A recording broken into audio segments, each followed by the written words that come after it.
সাদিক ভাই কত লাখ?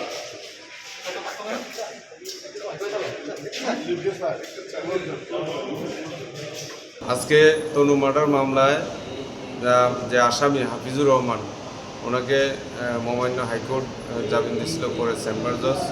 এটা জামিনটি স্টে করে 24 ঘন্টার ভিতরে নিয়ে সংশ্লিষ্ট আদালতে হাজির হওয়ার জন্য নির্দেশ দিছে। সেই মোতাবেক গতকালকে ওনাকে ওনার বাড়ি থেকে ওনার গ্রেপ্তার করে আজকে প্রডিউস করছে। এখন মহামান্য হাইকোর্টের চেম্বার জজের আদেশ মতে ওনাকে CW দিয়ে জেলা জজে প্রেরণ করা হয়েছে।